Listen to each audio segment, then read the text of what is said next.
Hello, everyone. This is Scribe Light, and I'm starting a little early because everybody's already here and we were impatient, or maybe I was impatient, one of the two. With me today for ScribeStream number 5 is Bloodwing Hey, hey. and Madwoman Muses Hey, hey, hey. and Miss Misa. Hello. Before we begin, I just wanted to, for those of you listening live or in the future, the previous pattern to these Scribe streams was I would do one at every 100 subscribers. Between the time that ScribeStream number 4 came out, which I was at like 420 or something, no joke intended, and now, after a delay of technical issues the other week, I have jumped to 770 subscribers or thereabouts as of right now, which just boggles my mind. And I want to thank everybody for contributing to that and just, inflating my ego beyond words. So rather than going forward, rather than doing one of these every 100 subscribers, I'm just going to make it a once a month thing, just as a regular deal, so rather than sort of wait for benchmarks and that sort of deal. So that's that. But all that self-promoting aside, the theme for this stream is whatever makes you happy. And so, Bloodwing, I don't know, whatever makes you happy. Whatever makes me happy. Well, I like to read a lot. That makes me happy. My grandkids, of course. I'm a grandpa. Got to throw that in there. Oh, you're obligated. Yeah, it's an obligation. It's like showing all their pictures, when you're out in public. Expected.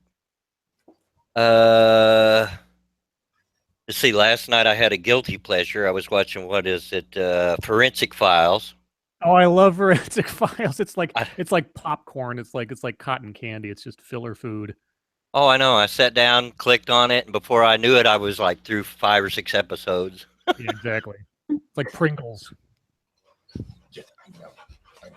Those are some of the things, anyway. Okay. I have plans for deeper questions on this subject, but we'll go over the first reflexive thoughts. Misa, what makes you happy, or whatever makes you happy? I don't know, really.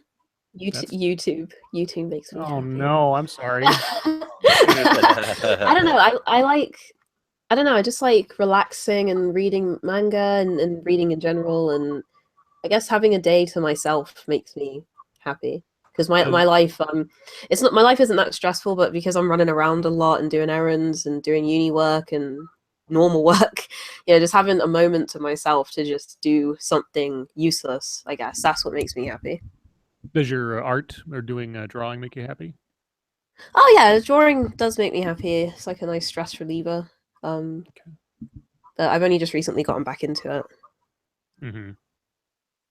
Okay. Madwoman and husband in the background. Well, husband went to take the dog out, but okay. What makes me happy? Being able to do my arts and crafts, being able to do my writing, spending time with hubby, of course. Because we can both be goofy together when, when the mood strikes, which is kind of fun. I like spending time with friends. And I absolutely love it when I wake up one morning and have nothing to do, because that means there's no stress for the day. Okay. Let's see. Well, for myself, I like sleeping in. That makes me happy because I don't have to do anything. I like kitty cats. I'm a cat person. And what else? Oh, probably masturbation. That's just. Can I? Yeah, Can I add that to my? Well, this is an R-rated stream. You can say whatever you want. It's just fine. Sort of saying that you're about to go join a terrorist organization or something. But I guess the other sort. There's a couple of angles to this subject I wanted to throw by you guys, and the first one is, what is your ideal situation? What do you think would as of right now, what do you think, what circumstances would make you the most happy that you don't currently possess or experiencing? And again, as always, if anything gets close to revealing anything about yourself or it's too personal, just say pass and I'll move on to that kind of thing. But Bloodwing, what aspects to your life would be even happier if things were slightly different? Again, going back to the grandpa thing, I guess. Having all my grandkids here somewhere close. Some of you may know that 3 of my grandkids are held up in the system, so to speak, in Hawaii. Mm-hmm. Right. I haven't seen them since September. I'm sorry. One of them I've never met because she was born over there. But we're still going through court and all that. They're supposed to come here and go live with my nephew for a little while. We're hoping to get that through the courts. They decided that we had too many people here, wouldn't let them come here. But that would probably make me the happiest. You know, I'm a parent and grandparent. I like to have my kids and grandkids around me, even though they may not like it. You're a greedy individual, I can tell. Yeah, a little selfish. Okay. Misa, what's your ideal utopian Misa world? Right now, in all honesty, being a housewife. Really? Yeah. Recently, I've been kind of realizing that I don't really know what I'm doing with my life, and I kind of just realized that I like taking care of kids. I'm going through my baby rabies at the moment. Baby rabies. And I like taking care of kids. I really want to eventually, when I'm in a stable enough financial situation and maturity situation, I want to have my own kids. I want to be with a person who works, and I stay at home and take care of the house and the kids and all that stuff. That's what I want at the moment. That's my utopia. Well, don't let the feminists hear that. No. Oh no, no. I told my friends this. A lot of my friends are kind of radical SJWs, and they were all just like, "How could you possibly say that feminists fought for the right for you to not have to do that?" And all this bollocks. And it's like, yeah, but if they fought for the right for me to not do it, surely I have the choice, right? Exactly. No, you do not. You're not allowed to do what you want to do. You must do what we tell you to do.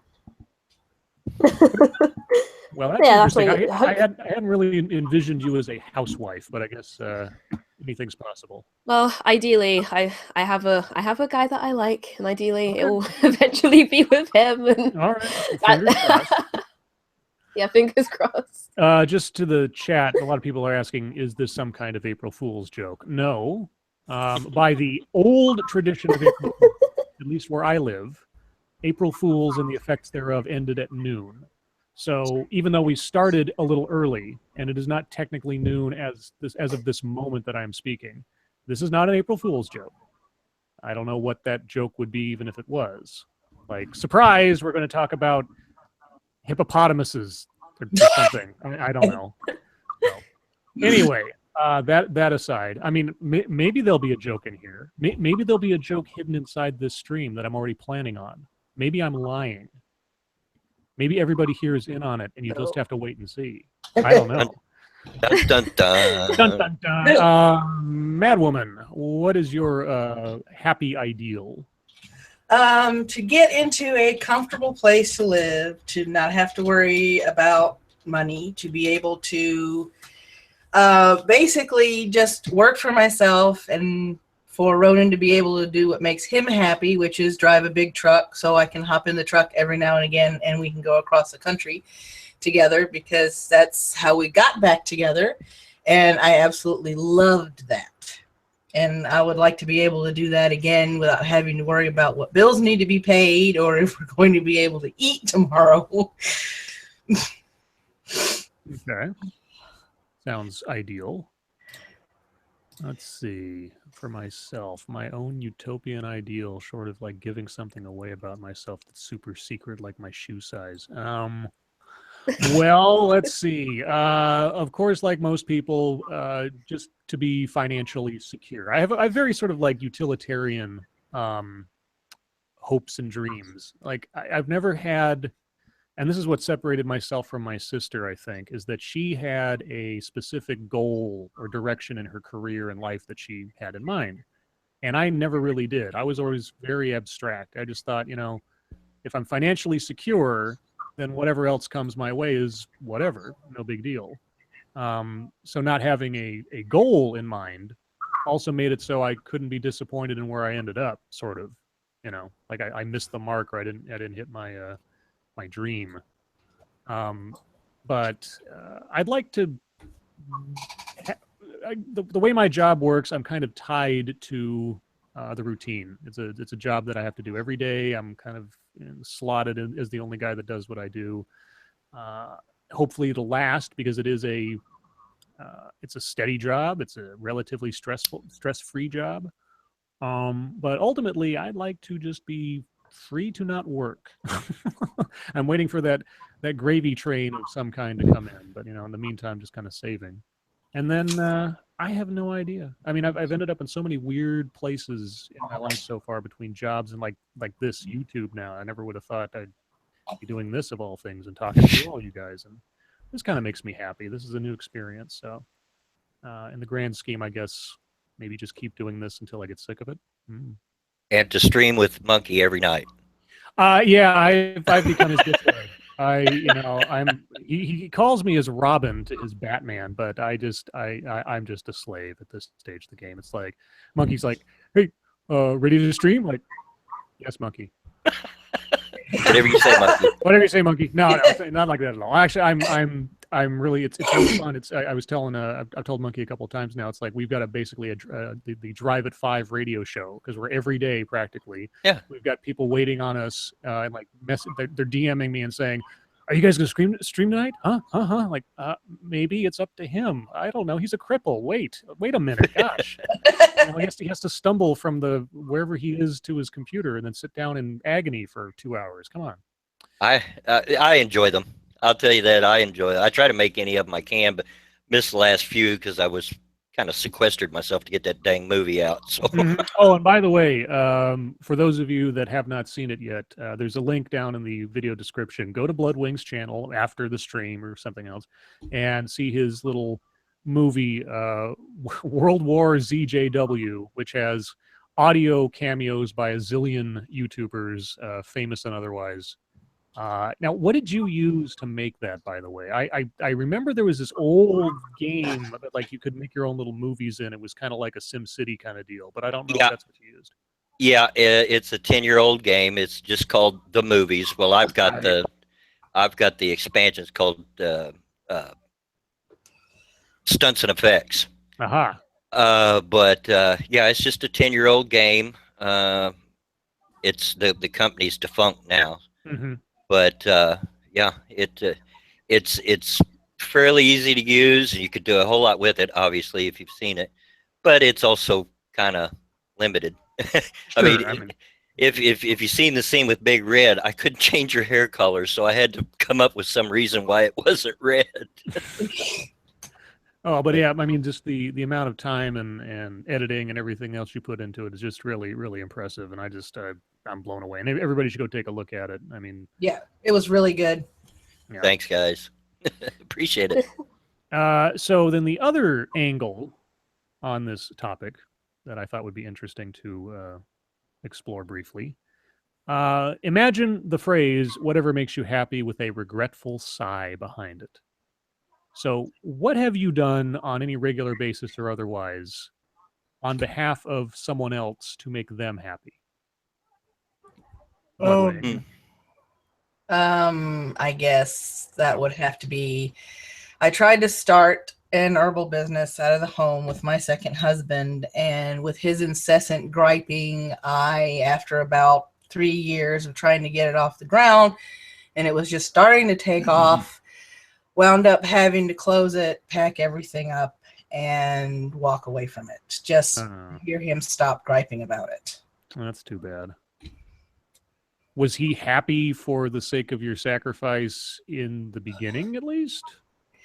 He was trying.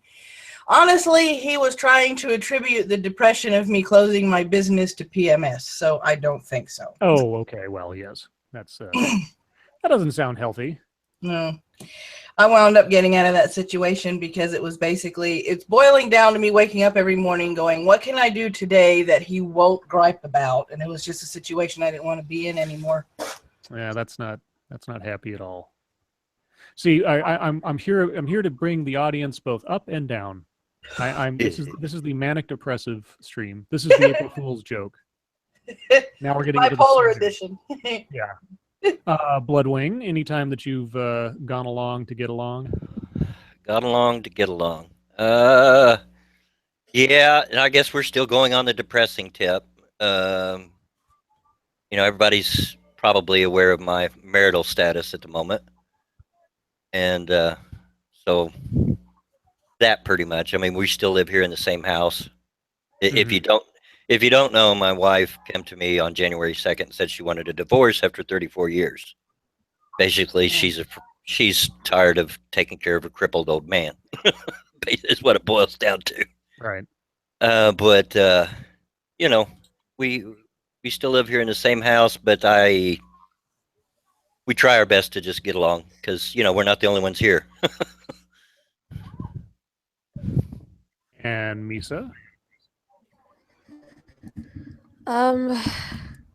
I've been doing this since I was a young lass, a very even younger lass. But I tend to try and help friends too much that I can't really help.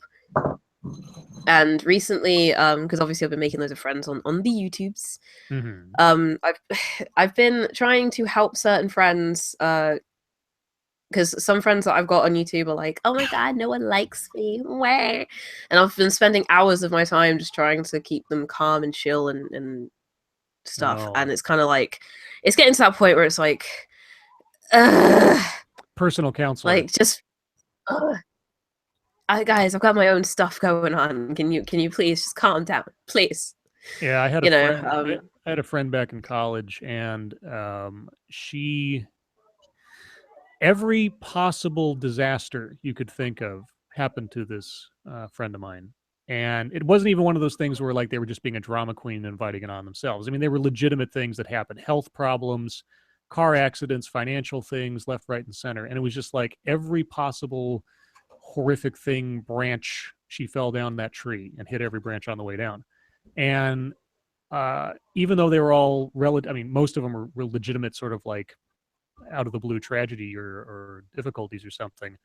After a while, I just got burnt out. I just didn't have anything else to give to it. And in fact, and it's kind of, I'm a little bit ashamed to say it, her bad luck effectively put a wedge between me and her over time, and I kind of drifted away from her just because it was like there was never any good news. There was never anything nice to talk about or just have a relaxing conversation. It was always a crisis, always a crisis. Okay, well, now that I've brought the room down. Okay. Now that we brought everybody down. Now I brought everybody down. Let's see, what have I done to basically go shopping with women. Wait outside. No. wait and just like, okay, let's go to the mall. Okay, I'll just wait outside. I draw the line at holding their purse. Sorry. Yeah, there's that too. I'm one of those that does not like to go shopping and got drug around with one of my friends that is one of these power shoppers. And I wound up sitting on a bench in between two guys. And after about the third time she went by and I went, "Are you done yet? Can we go?" The guy to my left said, "Maybe you should have brought something to read. You're new to this, aren't you?" Yeah, I am. The only shopping that I enjoyed, the only sort of like happy shopping I ever did with the women in my life, the intimate women in my life, was buying them lingerie. That always made me happy because I was basically buying the wrapping of a present I'd get to open up later. There you go. That was always my favorite part of things. I always tried to find the fishing section or something like that I could waste my time while she got done. Let's see. Fernando in the chat says, I deserve a medal for that. For waiting outside while people shopping? Well, I don't know. That seems like, I don't know if a Purple Heart is deserved for that particularly, but, I'd take it if I was offered it. Let's see. So, that's the other thing. What makes you happy that you're ashamed to admit? I mean, Bloodwing talked about a guilty pleasure, a little bit of forensic fire. That's not quite a vice, I would say, but it might be up there. Is there a guilty pleasure? Like, is there a guilty pleasure movie or food or something else that dominates your senses at any particular time? Food. Mhm. I have I have a taste for peanut butter and Miracle Whip sandwiches. Oh, Yeah, that's what everybody else's house says too. oh, good Lord, man! What? How does one acquire a taste for My mother. mayonnaise and your My mother? mother. Yeah, Oh, no. she introduced me to it as a kid. That Oh, along geez. with peanut butter and pickles, basically peanut butter and everything but jelly. Oh man, my dad, he was from Wisconsin, and he brought with him some certain Wisconsin delicacies like pickled eggs and cannibal sandwiches, which is basically just raw stew meat on bread, and like yeah, that stuff always just the only thing that they introduced to me as a kid that I still do is smoked oysters on Ritz crackers. I can eat those things Ooh. all day. So good, smoked oysters. Oh, Let's see. Movie wise, I really loved, and I guess it's not. I think a lot of people love this movie. Is Breakfast Club. I think Oh, it's sure. timeless. I think it's I've never timeless. You've never seen it? No, Oh my! Why Should. why not? I don't know. I've got to look it up and see it. My parents were just never interested in those kind of movies, and then as I It's- grew up, it just sort of You're- faded. You're a grown woman. You've had all this time to watch it. If you haven't seen it yet, you should go back to Russia. It's timeless. I think it'll always remain timeless because high school will always be like that. Yeah, they except for some of the hairstyles and such, the Right. subject matter is pretty universal. And since the setting is so isolated, you're not really, yeah, it can sort of fit in just about anywhere.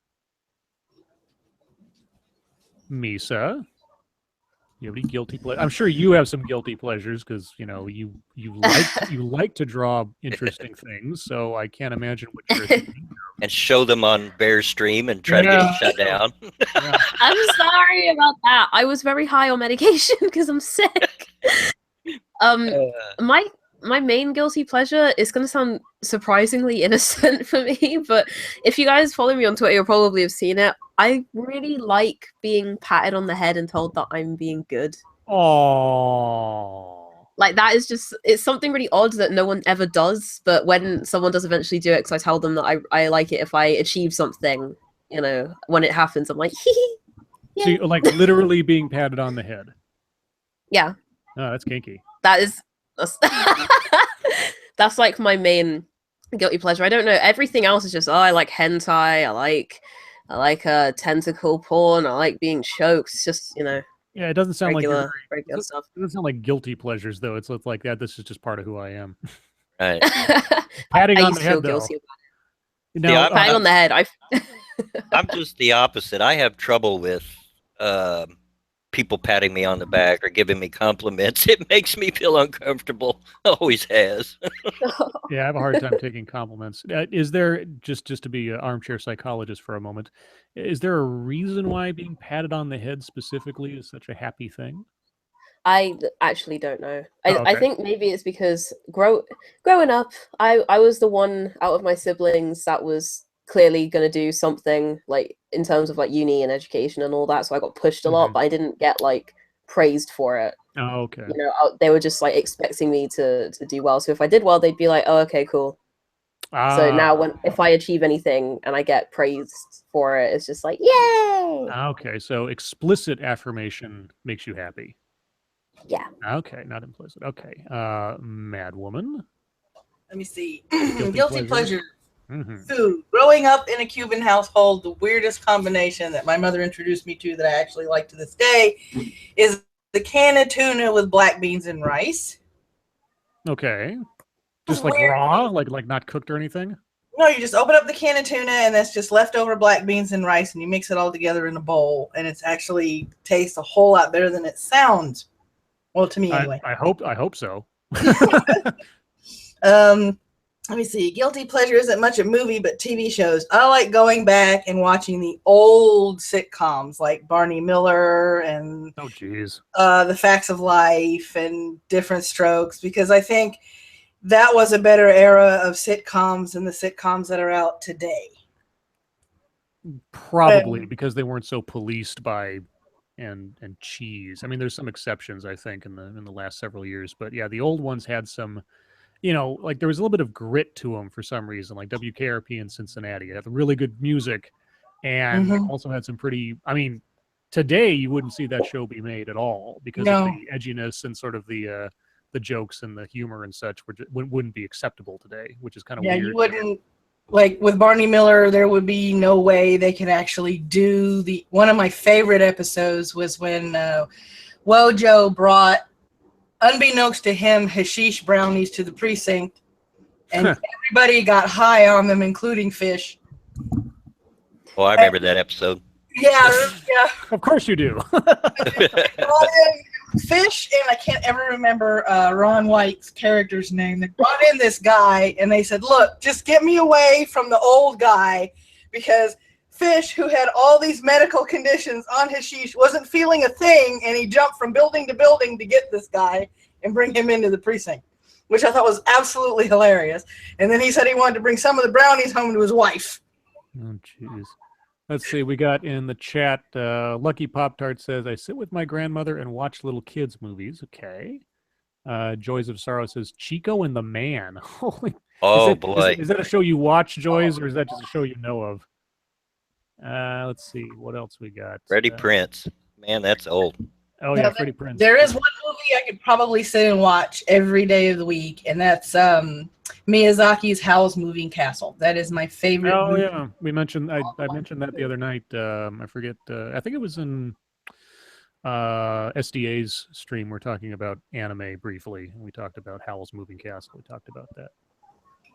Let's see, guilty pleasures, aside from, well, it's not even a guilty pleasure, the smoked oysters. God, I like watching reality TV. I like watching Kitchen Nightmares. I like watching Hotel Impossible. I like watching these shows where they have to like remodel something or rebuild something, and people are being stupid, or like, you know, the little train wrecks you get to watch coming and then see how it all hashes out. That kind of stuff always makes me kind of happy.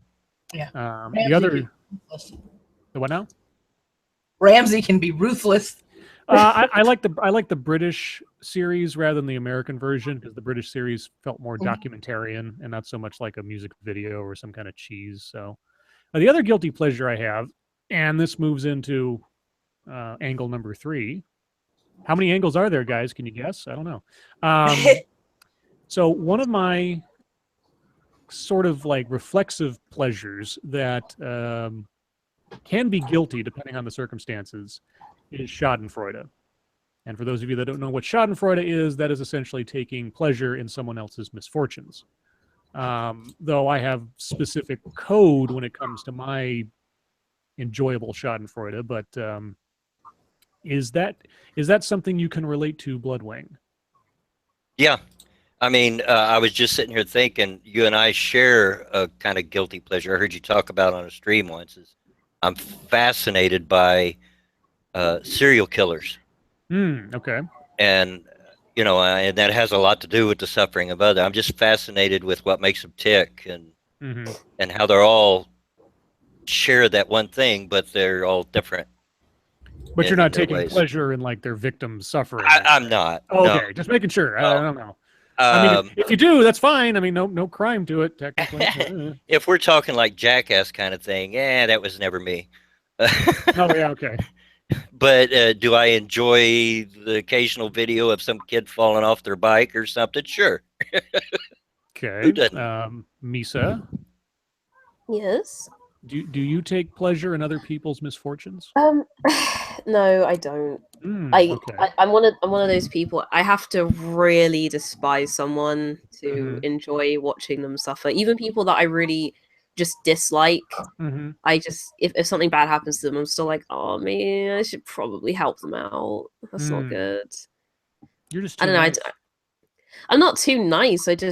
I think about it like if that happened to me, that would really suck. Mm-hmm. You know, I think about it like that. And if something happened to me, I would hope that someone who disliked me would still try and help, depending on what it is. Okay. Mad Woman. Yes, I take pleasure in other people's stupidity. Okay.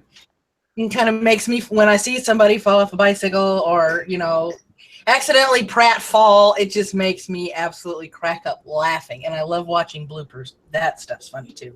Oh, well, so when I think of Schadenfreude, I think of the situations where someone is so my sort of personal code when it comes to taking pleasure in someone else's misfortune is whatever it is, it has to have been something that is the result of their own actions or choices.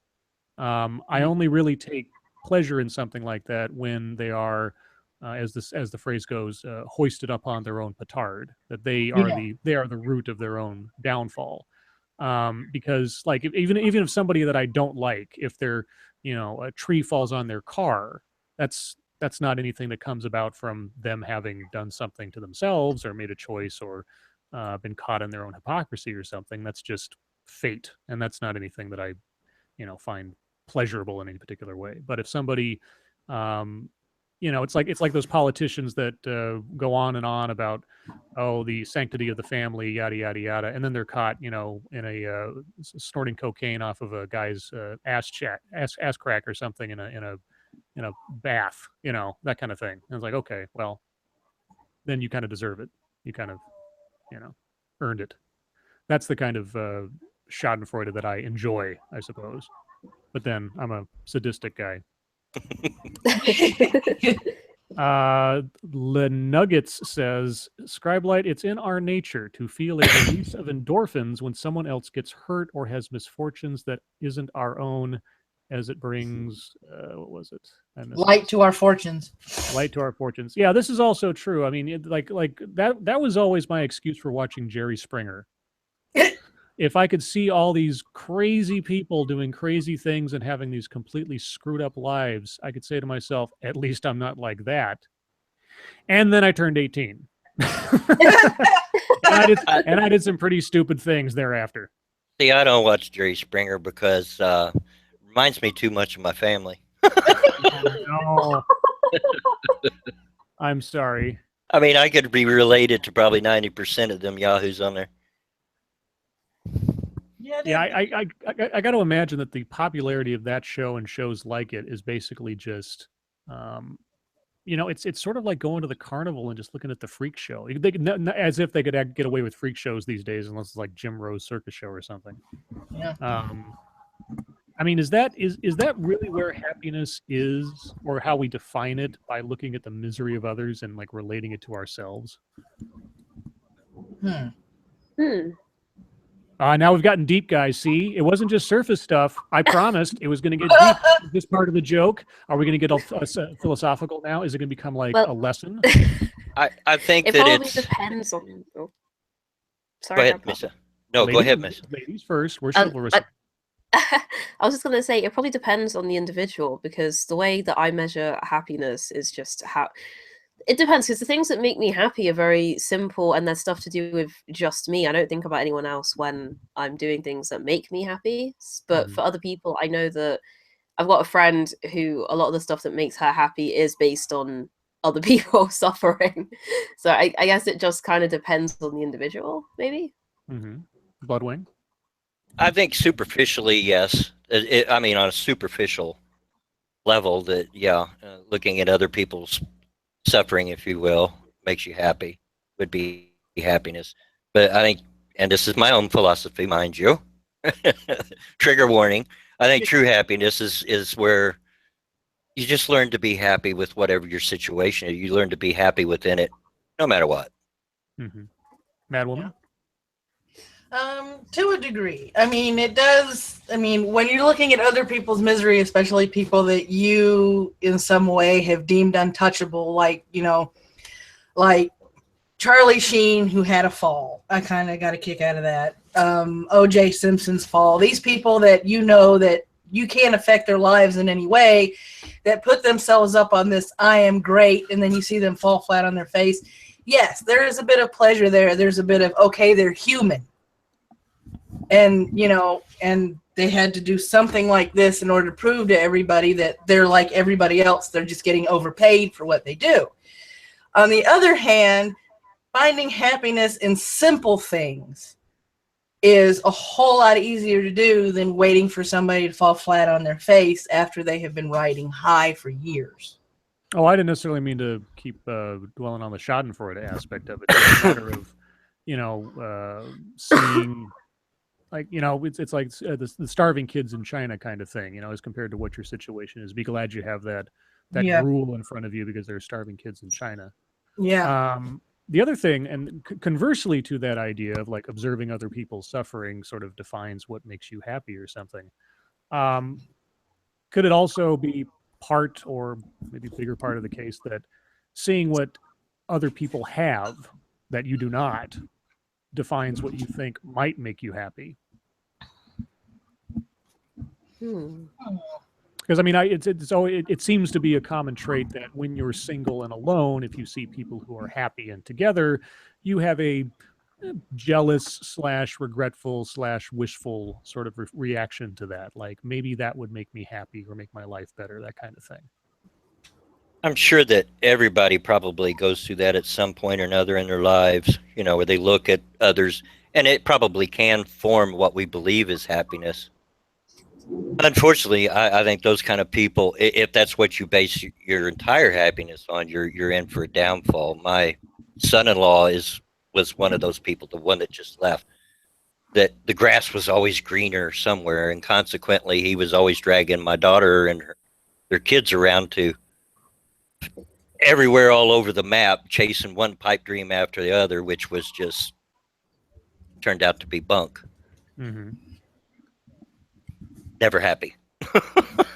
Misa, are you jealous of anyone or anything that you think would make you happier? Not anybody I can think of off the top of my head, to be honest. I mean, a lot of my friends. The top of your head we should be patting right now. Yes. Okay. Just, I don't know, a lot of my friends right now are really, thank you. A lot of my friends right now are really miserable at the moment. So I'm kind of the one who everyone is just like, Misa, why can't we be happy like you? And it's like, I've got crippling anxiety at the moment. I am not happy. I don't know. I guess anyone who lives in the Bahamas, pretty much. Okay. Legit. Well, do you think then that there's something? Are you exuding something that makes them think you're happy? I mean, that's the other thing too. Is like, you know, I see people who are really good at putting up the facade. You know, I mean, there's some people who just seem to be like manically cheerful, and you got to wonder if something's wrong with them. But then there are people who just hide it really well. Do you think you hide it really well? Depends on who I'm with and what the situation is, because obviously recently I had a bit of a freak out with my channel and stuff. I did not hide it well then, but most of the time I use self-deprecating humor, or I just make jokes about things that actually really upset me and stuff. So I guess most of the time I'm just, I don't know, while they're miserable, I just make jokes and stuff. So maybe, but I think it's also because their problems are quite, like, they're to do with boyfriends and stuff like that. And because I'm single, I'm just like, whatever. So maybe I seem happier just because I'm not dealing with boyfriend troubles. Okay. I don't know. Maybe they see you as a wise woman. It's like, oh, you're so much more enlightened. You don't have to deal with. I'm really not. This toxic masculinity. Well, they always come to me for advice, and it's like I don't even know what boys are. Honestly. You don't know? Well, okay. That's another stream. The birds and the bees is another stream.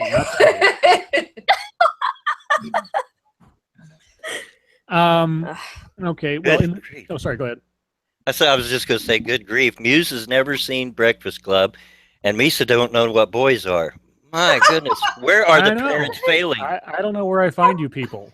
I got on the one hand, I have like someone who apparently grew up as an Amazon on an island without men, and on the other, I got somebody who's obviously a defector from Russia, and somewhere in between, there's me and Blood, and we're true blue Americans. Now, So, now, yeah. I have seen the movie Buckaroo Banzai.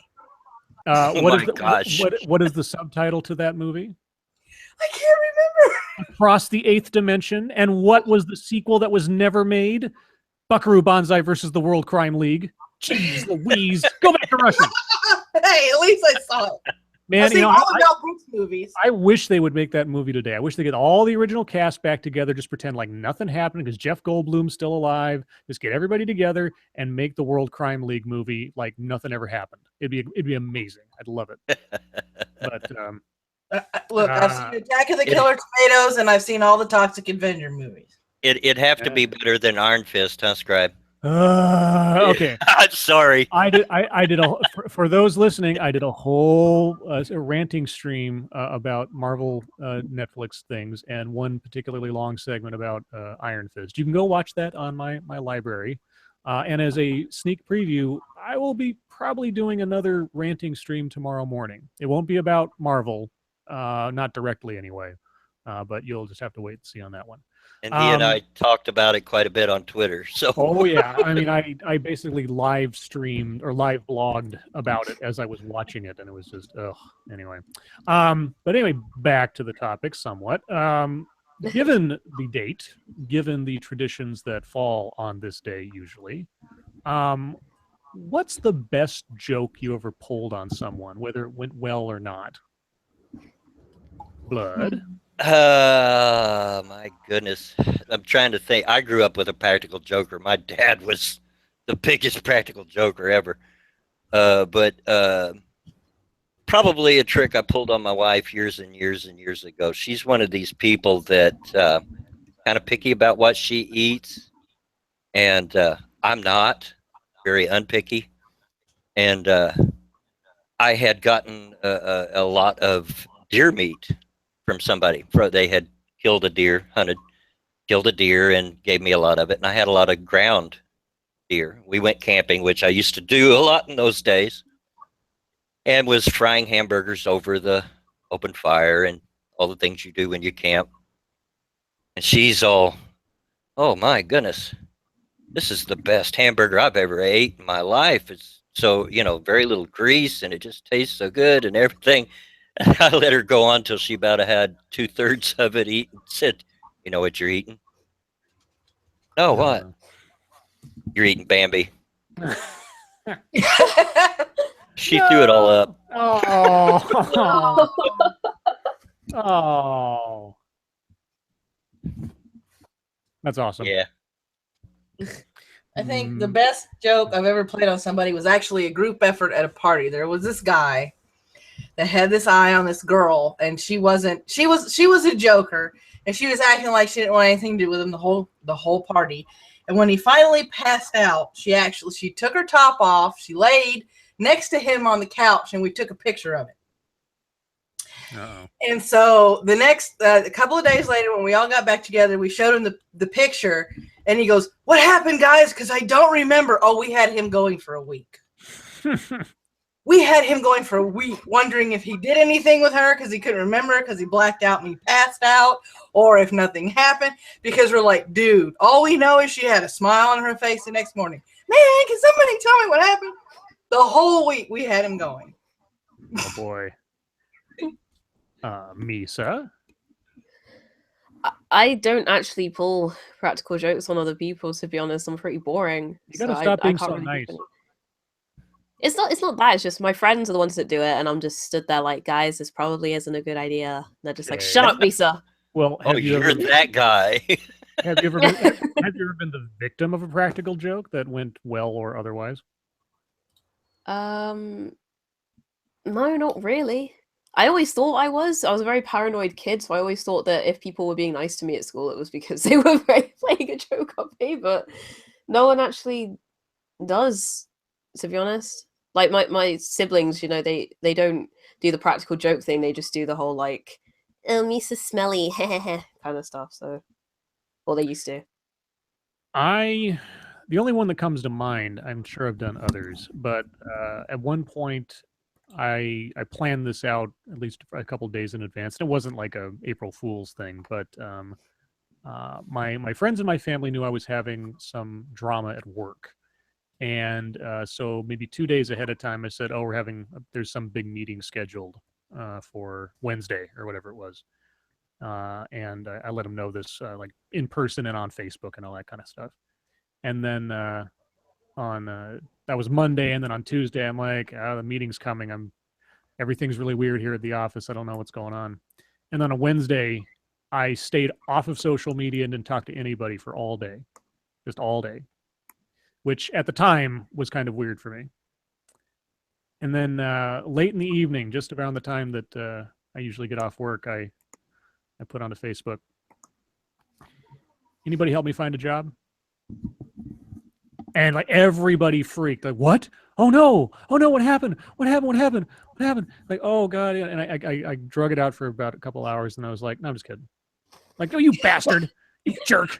Like, yeah, especially my mother. My mother was like, "Oh, why'd you do that? Why'd you do? You're so worried." No. Like, "Well, it's called a joke, Mom. So I still have a job. Doesn't that make you happy now?" Yeah, okay. I mean, lightest stuff in the world. I mean, the other one I put on Facebook one time, like on April Fools. I said, "Well, I'm having an abortion." that usually threw loop too. Like, what? Like, yep. We were talking about that last night on Monkey's stream. He said, like, today's the day where everybody jokes that they're pregnant. Like they're pregnant, and people that do that get flack for from people who people who can't have kids, or people who tried and weren't able to have kids, or have lost children, or whatever else. And so I said to him, well, then obviously the better joke to put up on Facebook is we had a miscarriage, right? That makes everybody happy then, right? No, of course not. Okay, so I've planted a time bomb that may or may not go off. I'm not going to say what that time bomb is, but if it goes off, you'll know it when it happens. Oh gosh. And it will involve this stream. It will be a disaster for some and pleasure for others, depending on the situation. Oh God. Oh God, I'm really scared. Yeah, I know, right? See, I'm not going to tell you what it is, and maybe I'm lying. Maybe I didn't do anything, And what could I possibly do on stream that I could call a time bomb and see what happens? I don't know. I guess we'll find out. But Stop it. I know, right? Yeah. This is called tension. This is called drama. This is how I add a little bit of spice to an otherwise just weird people yapping at each other on a stream kind of thing. That aside, not weird, unless or until that actually happens, because it's all a matter of chance now. One thing that I wanted to sort of in the broad strokes sort of discuss about something that well, I guess it makes me happy. I suppose that's one way to look at it. What we're doing right now, and I understand that this is sort of maybe coming from a Luddite kind of perspective, but I still find it amazing, and I think it's healthy to still do so in this day and age, that the four of us are on here right now talking to the world. I mean, I'm speaking to somebody in the United Kingdom, somebody else in people in other parts of my own country, live to an audience of, what do we have right now? 36 people. Oh my gosh, that's as many hours as my mom was in labor with me. So does I guess, what's the question I'm looking for here? Does technology and our ability to communicate in this way, I mean, I guess it helps if you have some perspective from before all of this was available. Is this where I come in? I know, yeah. Well, there's that too. But, I mean, does this stuff, even the stuff we can do now, and the stuff as it rolls out every year with the new advancements and everything else, does it at all surprise you, or does it all feel passé?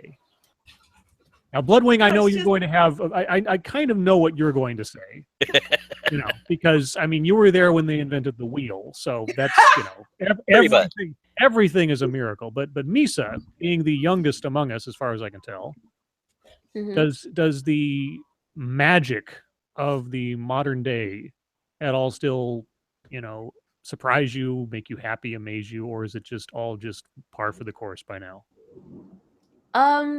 It kind of depends on the situation, because obviously going on Twitter and talking to people, it's not that big of a deal, and it's just like, oh, it's just this person from America. But then when I actually get into Hangouts and realize like, oh, this person's from here, it's kind of like, it's so amazing. I guess it just depends. Like when I was younger, I remember, I still remember dial-up and all that stuff, and I didn't use the internet that much. Yeah. So I guess it is still kind of like, ooh, this is cool. Our time bomb has gone off. Hi, Q. Hey, Gutenberg. It's Gutenberg. He was the time bomb. Let's see if he actually comes on. He might be taking care of his fish or something. Hello, Gutenberg. What's up, kids? How we doing? Doing all right. You were the wild card for this stream. I built you up so much before you got here, and they didn't even know. Don't fucking lie to me. No. Everybody tell him, what was I talking about before he got here? No, you were saying like, got a time bomb. Yeah, I said I set up a time bomb, and it might go off at any time. And I was just holding it in suspense because it's April Fool's Day, and everybody's expecting some kind of joke for this stream. So I figured, well, here's Gutenberg. The joke has arrived. There's the joke. The joke. It's their lives. Their lives are the joke. All of you in the chat. You're fucking pathetic pieces of shit. Okay, Sunshine. So let me ask you, Gutenberg. The theme of the stream, as if you care, I guess, is whatever makes you happy. So Gutenberg, what makes you happy? You sour lemon, you. Nothing. Nothing makes you happy. Not one bit. Not beer. Not a good beer. No, I don't know. Hating his fish. Yeah, feeding your fish or ants. Don't ants make you happy? Don't make me happy. But I'm more interested in them. I don't know. I don't have a lot to make me happy. I'm lukewarm on everything. Huh. Now, to be a little serious for a second, is that true, or are you just saying that because of things? And if so, if it is true, do you know why you're so relatively numb? I have I have no self-esteem. I don't have high self-esteem or low self-esteem. I have no self-esteem. So everything to me is bland for the most part. I just think I find things entertaining.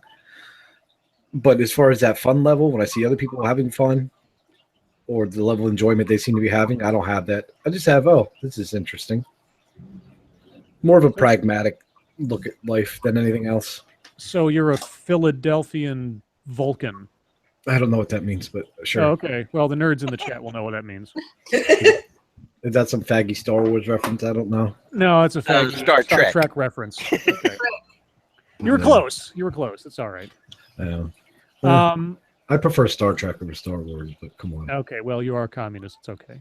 Are you for real? Hey, Star Trek is a socialist society. If you watch the show, if you like Star Trek, if you think that's an ideal, then you're a communist. They're on a fucking spaceship. Of course they have to work together. That's not about working together. It's you don't know the lore that well, do you? Of what? Star Trek? Yeah, Star Trek. I'm talking about. I don't know. I only watched the original ones and a little bit of the Next Generation. Next Generation goes into it a bit more. They don't have currency. They're all pretty much equal. But they live on a fucking ship. What else are they supposed to do? They don't all live on the ship. It's not like Battlestar Galactica. I've never even seen that. Oh, for God's sakes. Will you people just go back to North Korea? I've seen it. Isn't it safer where you have all of your entertainment restricted? Bro, I'm not into that fucking nerdy shit. All right. Okay. Listen. All right. Okay. All right. Listen, You're not in the No, it's fine. No, it's fine. You've made it. It's fine. You don't need to explain it to me anymore. It's okay. But I'll ask you the same question I asked everybody else, which I know I already know the answer to this question. Gutenberg. Right. Yes. Do you find pleasure in observing the misfortunes of others? If they deserve it, yes. So Immensely. see, you're on my same page. I immensely enjoy it, probably to the point of some weird psychosis, to where I'm like, yes, good, you fucking deserve that. But I don't wish ill on anybody that doesn't have it coming to them. Okay. Yeah, but then again, the other side of my brain is I don't give a fuck about them either. But I guess I sort of believe in karma. Mm-hmm. You could say. But I don't care about anybody. But I don't think bad things should happen to good people. Okay. So of all of us, Gutenberg is the bland, neutral Switzerland. I'm not bland. Well, Well, you just said everything was bland. no, that my personality, how I see everything, but not how I treat other people. Well, I didn't say you treated other people. How could you? I wonder what treating other people blandly would look like. Probably Is just it like ignore me. Mr. Rogers or something, or Bryant Gumbel? Probably just PBS. Gutenberg is PBS. Okay, God, how did I never think of that comparison before? It'd be like, I'm like if Andrew Dice Clay hosted a PBS special. Now I could see that. No, I want to see that now. I want to see Andrew Dice Clay host this Masterpiece Theater or something. It'd be entertaining. God, I do not like Andrew Dice Clay. I liked him in the 80s. I actually went and saw him. He started touring again, and I saw him at one of the casinos around here. It was pretty good. He's funny. He's one of my. back in the 80s, though, he was the shit. I don't give a fuck. Why don't you like him, Mad Woman? I grew up in the 80s, and he was just somebody that I would watch him, and I'm like, yeah, I don't like those jokes very much. I really don't like him. I was like more Richard Pryor, Eddie Murphy. That was my dog jumping off the bed, hitting something. I mean, that kind of comedian, and he was just, I don't know, he just never struck me as funny. It was offensive comedy. It wasn't supposed to be really funny. Yeah. I have a relatively high threshold for comedy that makes me happy now because my sister and her ex-boyfriend were stand-up comics, and so they'd always test out their jokes on me before they used them on stage. I bet they're horrible. And so I knew their routines inside and out pretty much before. So I almost never actually watched them live because it was like I wasn't going to see anything I didn't already know. And since I'd helped them as sort of a uninvolved third party figure out what the better punchline was, none of their jokes ever made me laugh because I was always analyzing them. To see if they worked. It's like, well, does that make any sense? Would that be funny? Maybe. Oh, I've already fallen asleep. You're fucking boring, man. Jeez. It's a bit rude. Well, thanks for coming on, Gutenberg. All right. Pleasure having you as always. I got a full. I'm waiting for Big Dicko to get off work, and we're gonna play some Battlegrounds. Oh yeah, you and your Battlegrounds obsession. Yeah. Now, I would assume in some way, shape, or form, everybody here finds enjoyment in video games. Oh yeah. Yes. Yeah. Okay. Yeah. So Battlegrounds obviously is Gutenberg's latest favorite circle jerk experience. So circle jerk, really? Yeah, That's what you're gonna use for that? yeah, that's where I'm going with that. So Misa, what's your favorite video game? Don't say tentacle. No hentai Not Day games. of the Tentacle? Ooh, I Well, remember it that depends. game. If I want to play a game with a good story, probably The Last of Us. But if I want to just dick around and kill some things, then Left 4 Dead. Okay, Bloodwing. Atari. Wait. yeah. I had one, thank you, and an Intellivision. Probably my favorite would probably be Borderlands, and no, my name didn't come from that series, but I just really enjoy the Borderlands series. Okay, Mad Woman. Let me see. MMOs. I love Lord of the Rings Online because of the lore that it's based in. Console-based games. I like Republic Commandos. And the last one that I played that I really liked was Jade Empire for the Xbox. Probably one of my favorite games ever is Knights of the Old Republic, just because it's just such a good RPG. Oh my god. After that, some sentimental favorites would be Vampire the Masquerade Redemption. And right now, and also Max Payne 3. Max Payne 3 is just so cool to play. It's such a good story, good music. And you get to blow people, put holes in people's heads and stuff, and that's always fun. I know I'm going to date myself, but I kind of miss getting around a table with friends and actually playing a tabletop RPG. Oh, I do that. I've taken a break from doing that. I did that for many years. Didn't play Dungeons and Dragons until very late in life, though. I was always a White Wolf gamer, mostly, or Star Wars, that kind of stuff. I still do that sometimes. I'm sorry, Bloodwing. I would like to. I'm trying to see if I can turn my Saturday live streams when I started back up again into a tabletop RPG thing for about an hour and a half every Saturday. Well, my kids will come over and we'll play like there's a game called Mice and Mystics that we'll play and similar things. Like How about you, Gutenberg? You ever play tabletops? I don't think I've ever actually finished a game. I know I've started a lot, like Monopoly or whatever, but I would get so fucking bored. I'm like, let's go outside and break something. I don't think I don't know, like Angry Hippos. Does that fucking count? Angry hippos. Okay, is that like Yeah. Angry Birds or something? Well, oh my god, I totally forgot it was called Hungry, but we used to call it Angry because we'd smash it with fists. Yeah, that's the only way to play. You have to like smack your hand down on the trigger. No. We punch it. Beat the Punch shit it. out of it. Okay. Yeah. You go through a few of those then. No. Have you ever played anything like Dungeons and Dragons or anything like that? Dude, no. Fuck, no. Oh, That's pardon nerdy. moi. You guys are fucking nerdy with that shit, man. I don't even know the first thing. You're a nerd about something. About what? You're a nerd about something. Ants? I guess Yeah. that'd be fucking nerdy. You're an ant nerd. Yeah. Okay, Are they- so you're as much of a nerd about one thing as we are about other things. It's fine. Yeah, but I like things other people don't like. For the most part. Hipster. yeah, so edgy. that's right. Mhm. Gutenberg the hipster, man, grow out that beard and get that little like old man cap on. I'm a fucking edgelord, bro. I'm changing the hipster game. Okay, I'm gonna specifically pay attention to the chat now. I had been earlier, but They're a bunch of losers. well, Ferg is here. I haven't seen Ferg in forever. Hi, Ferg. How about chess? I used to play Oh, chess yeah. with my my great grandfather. Like made chess sets as a hobby. He'd like carve the pieces and all that stuff. And I used to play with him a little bit. I'm no good at it. I didn't think about. I've been playing chess since I was a real little kid. Oh, So okay. I'm Are you actually- good at it? I'm actually pretty fucking good. I suck at chess. I've been playing it for so long. I mean, I probably get in a few games a year now. But when I was younger, high school, mid-20s, chess was the big game we all used to play. All my friends and shit. It was kind of, we'd get high, drink, and just talk shit over a chess game. It's kind of weird now that I kind of think about it. Because we weren't the kind of guys you would think would be playing chess, but we were.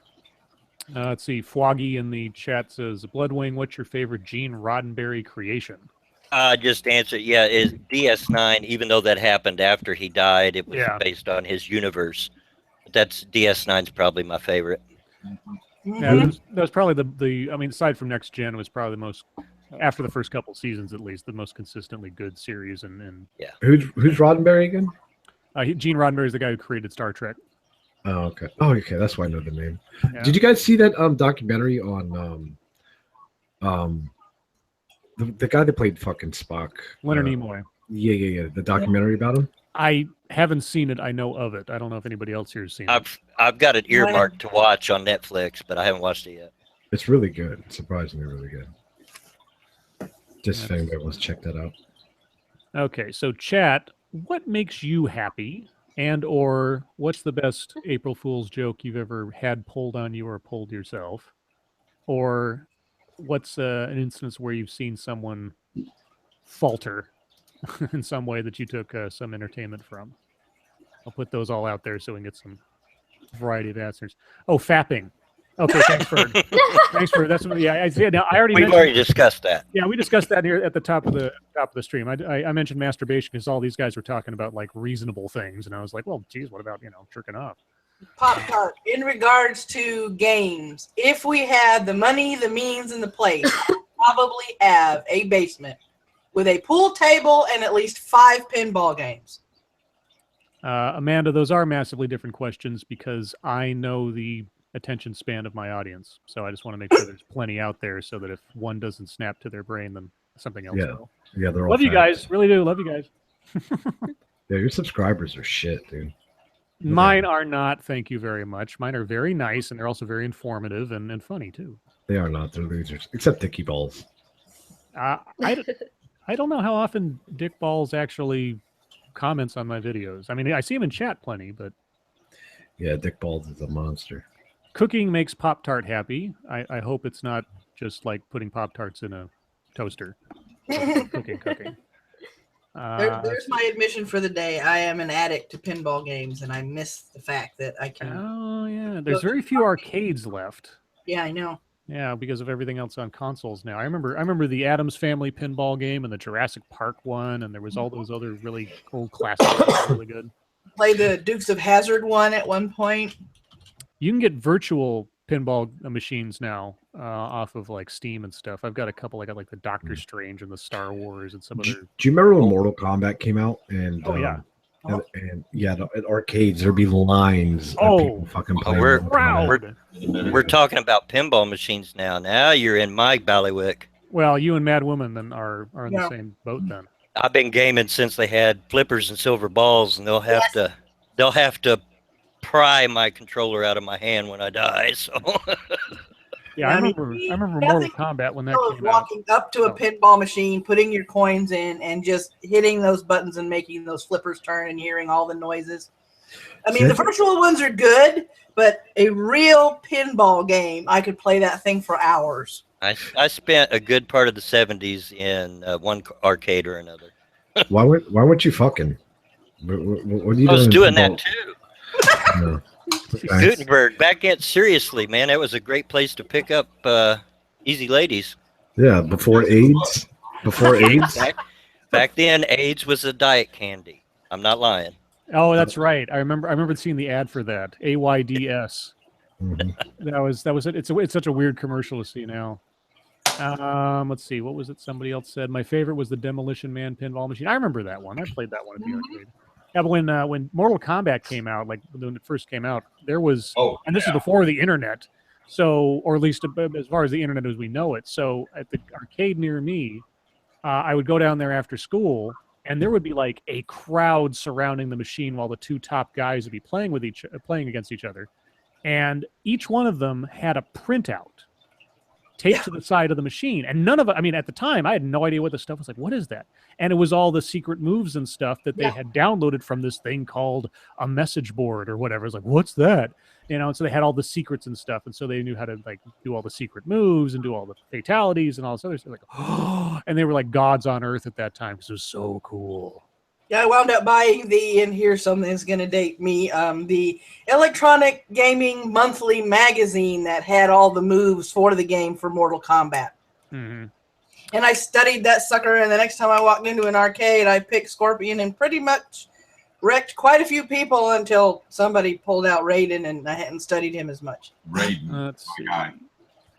Woggy says the best prank that I was witness to was when I played paintball in a league and they replaced all the balls with frozen jujubes. Oh, wow. So many bleeding. That's not a prank. That's a fucking hazard. I was a big paintballer until my legs went south. And let me tell you, they don't tickle. That's just a regular paintball. I can't imagine. Yeah, we used to freeze them and shoot people. Yep. Oh, Street Fighter. Yeah, I remember that game too. The Street Fighter tournaments. Oh, yeah. No. If you want to get back to it and everything, go back to the old school Double Dragon. Oh, yeah. The Double Dragon. Now, I don't want to to drag us off course, but I want to go back to something I said earlier in the stream that I kind of brought everybody down with. Sure. When I just went on a coffee run, my youngest daughter's out there, and she just told me that my granddaughters will be home by the end of the month. Yay! Yay! Congratulations. Thank you. Well, then you're getting your happy thing soon. There you go. Okay, congratulations. Things turned around. That's awesome. How old are they? Remember, Blood, I'm not that far away, and I'm cheap. Just a couple of good conversation. I'll help solve your problems. What'd you say, Goot? How old are they? One of them is 8, about ready to turn 9. The other one is 5, about to turn 6, and the other one is not quite 2. Oh, okay. Well, good luck. We have a Thanks. monkey in the chat. I was going to say something horrible. monkey. But figure it out. Monkey. Hi, Hey, monkey. See, I can stream without you. I can do it. I can. Who's monkey? Who's monkey? Oh, well, that'll help his ego. Mm. I'm sure we will be streaming later on tonight as well. But for now, Never heard of her. Now, Never heard can, He keeps going. We're gonna have to stage an intervention. Mhm. now, can I answer a question you came up with just before Goot come in? Sure. The one about how I feel about today's technology and so forth. Oh yes, and yes, thought that's right. We you knew skipped. how I I would answer. apologize. Yeah, skipped over you. Yeah. No. I feel blessed to live through the period that I have because I've seen a lot of advancement, but I've never ceased to be amazed at the next one. And I'm like you. I mean, I'm really blown away. When I was a kid, geez, computers were a thing that filled rooms, let Mhm. alone being able to have one in your house. So yeah, this just blows me away to be able to talk to all you guys like this instantaneously. Yeah, the thing that the last, I mean, well, several things still amaze me, like facial recognition stuff, and like the algorithms that kind of know who you are and what you're doing just based on a couple of clicks and that kind of deal. But the last thing that I remember being really sort of surprised, amazed by, was when I went to the dentist one time, and it was a new dentist, and they had a sonic pick or a sonic scraper. And I had never seen one of those before at that time. And so it was just like, so you just drag that across my tooth instead of having to scrape everything? Like, yep. Okay. And then they did, I was just blown away. And they had like electronic live x-rays, because all the x-rays that I ever gotten to that point had to be like, they put the film in your mouth, they had to put the vest on you, they'd take the picture, go back in the other room. And this was just like snap, and it was right there in front of you on a screen. Like, Yeah, what started amazing me was I remember the first cell phone. It was a 5-pound monster, and you could only dial out or receive calls. And it went from a 5-pound monster to something small enough to fit in your hand, and you can practically do everything on it now. And it's like, holy crap, they've come a long way. Yeah, phones. I mean, the functionality of a smartphone to be a phone is just another app now. I mean, it's just a pocket computer. That's all it is. Pretty much. Yeah. Mm. What was that, Gutenberg? I was just gonna say, black people are funny. Hey! Why? Yeah, tell us, Gutenberg. Why is that? I'm watching live leak videos as you guys were talking because I'm not really that interested. Oh, And yeah, this guy rides a fucking horse in the Walmart and just starts walking around just yelling at people. I'm sorry. Go continue. Wait. Are you laughing? Yeah, I'm laughing. Are you doing something? Dude, a guy just walked with his horse in the Walmart on the horse and just walking down aisles yelling at people. All right, so we found what makes Gutenberg happy, at least God momentarily. bless America. Yeah. Black people. Black people on horses in the middle of Walmart. That's Gutenberg's sort of fetish. I love Very black specific. people. Yeah. Whoa. That wasn't Just- creepy at all. Just not in large numbers. Oh, Jesus. If they're traveling in packs. Yeah, you guys roaming dogs. No. One or Let's two. see. You got to keep it below 3%. Let's see. Moving back somewhere else for a minute. C3 section says, I remember craving the portable TVs they would award kids on Double Dare. Oh, man. The prizes you could see them getting on like Price is Right or those other game shows and things, just like you answer one question and suddenly get a vacation to, Bermuda or whatever. I always thought that was just too insane. Do we all agree Drew Carey's the worst replacement for Bob Barker ever? He was good on Whose Line Is It Anyway, even though I prefer the British version better. But the couple of times that I've seen him on Price is Right, I just thought he just seems like he's sort of phoning it in most of the time. Who was your favorite game show host? Mine was always Chuck Woolery. Well, Chuck, Richard Dawson from Family Feud. Yeah. Oh, you fucking God, such a good one. What, you didn't like Ray Combs from Family Feud before he hung himself? Okay. Ray was good. Richard was cool. Cool. He was molesting the shit out of everybody's wife. Dawson. Well, of course he was. Cool. He was kissing all these bitches on the lips, but it was the 70s, right? You can get away with that. Yeah, and those women couldn't wait to get up there to get that kiss from him. Yeah. I wonder how much backstage pussy he got. I don't know. For me, it'd be a toss-up for him or what was it, Gene Barry? No, the best one was Bob Eubanks. Yeah, Wink Martin. Oh, Bob Eubanks, yeah. Yeah, the Newlywed Game, Bob Eubanks. Yeah. What a great name. Now, I like watching Steve on the Family Feud now just to see his reaction to some of the answers that people give. Yeah, he's entertaining. Oh, he's got a good shocked face. Yeah, that's true. Yeah, Oh, he well, of course, See? there's still, still Pat Sajak and, Yeah. and Vanna White, and of course, Alex Trebek.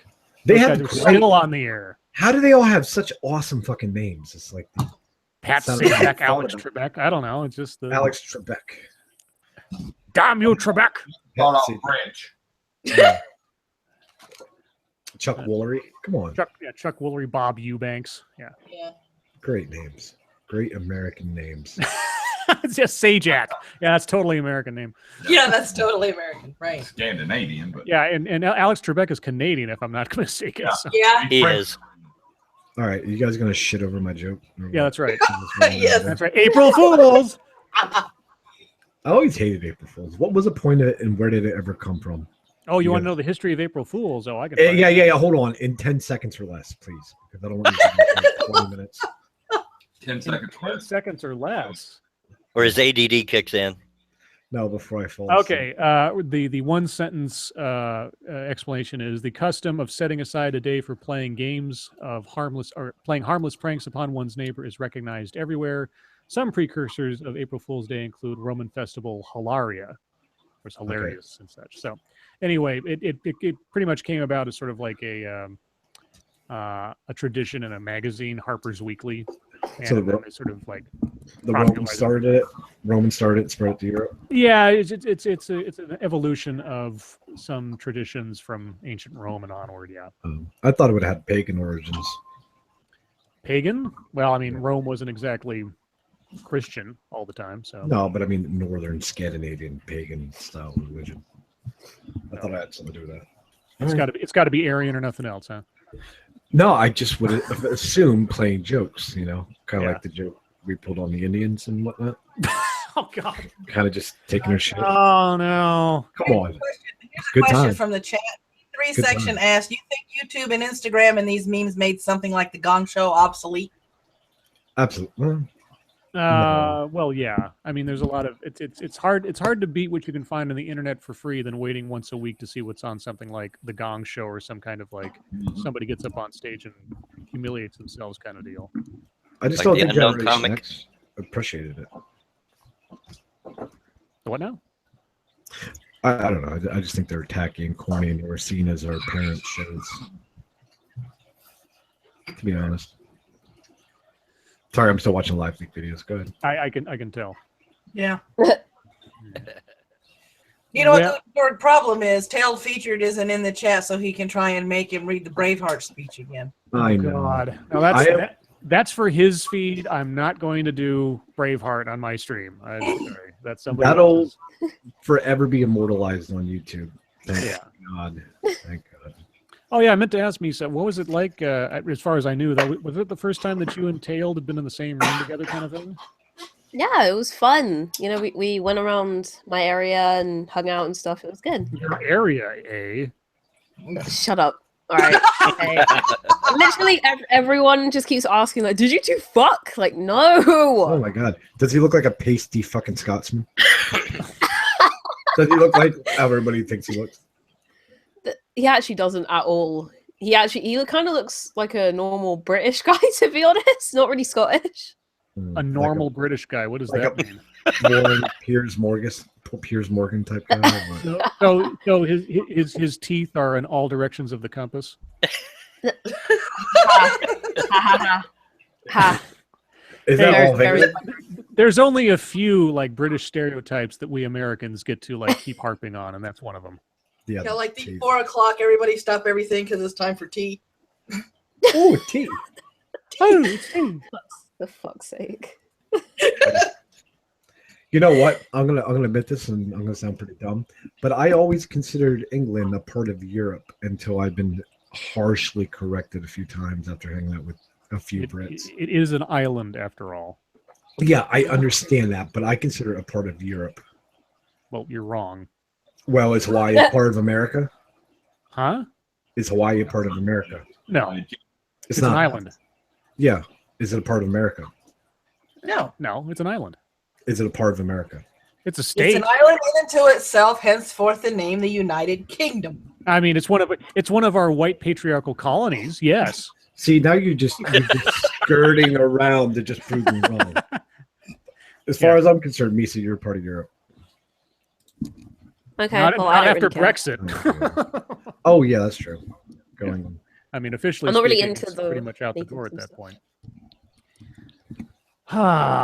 Well, April Fools, guys, I have completely run out of things to say on this topic. I thought I would be able to carry this longer, but I'm a horrible, horrible host. I want. Hold on. I want some questions from the chat. What do you have for Gutenberg? Let's make this about me. Oh, today. God. No, Let's- we're not going to make it. No one cares. Do We're your own- renaming it to the Gutenberg stream. Fuck Wait, wait, Scribe. wait. No You've got one what? cares. How many subscribers do you have right now, Gutenberg? I have no idea. No. I mean, like, we're about ballpark. Like 20,000. Okay, 20,000 subscribers. Okay, 20,000 next to my, like 700, which I'm still very grateful for. But if you wanted to do a stream, you would I don't have about stream 400 much. people watching you in about 5 seconds as soon as it was tweeted out. And you Yeah. can do all the Ask Gutenberg questions you want there. But Why I don't want to you- ruin someone else's stream. Why would I want to ruin my channel? I want to ruin your channel. Because it's your channel. Does ruining my stream make you happy? I'm trying to pick up where you left off. You evidently have nothing to talk about, and Gutenberg has something to talk about. Well, So I'm trying to No one carry your stream. cares. Gutenberg has his Jesus own Christ. channel. Gutenberg in the third. Gutenberg needs a good psychologist. I want to make this about me. I understand that, but you see, I'm not going to let you. No, he's No, not making because- it to- no. Because no. this is my stream. I'm the Dom, No, and you're the my- sub. Not anymore. All right, let's We go. could Wait a minute. Just Let's go. What, you want me to fight you? Talk about the chat. Let's go. Questions for Gutenberg. We could bore him until he drops out and talk about geek stuff like who is your favorite doctor on Doctor Okay, Who. you have a question, Gutenberg, from Celestial Parsnip. Go ahead and answer it. Oh, where's that? Sorry, I wasn't watching. Okay, so you're not even How paying many attention to the chat that's supposedly having the questions. Do for you you. use Okay. water, oil? I use oil base. I actually have, let me look. KY warming jelly personal lubricant. Oh my It's god. actually right Okay, next to me. ladies and gentlemen, Next question. Why are your nipples so dark? My nipples are very light in color, almost pinkish. That's too much information. Despite my darker complexion, I look Italian, but I'm not Italian. My nipples are fairly pink in color. I have small dime-sized areolas. Next question. I did please. know. For fuck's sake. okay, I honestly want to have an appetite to have lunch here in a few minutes. I think I'm going to cut it off here before we get to some other parts of Gutenberg's anatomy that I don't want to hear described in detail. Yes. Bloodwing, Misa, Madwoman, Next question. Madwoman's wife, and even Gutenberg. I'll be kind enough to say Gutenberg. Thank you so much for coming on my stream, and not coming on my stream in that sense because you all have got minds in the gutter. Traps are totally gay. Yeah. No, they're happy not. happy April Fool's Day to everyone. Thank you for coming out. Goodbye.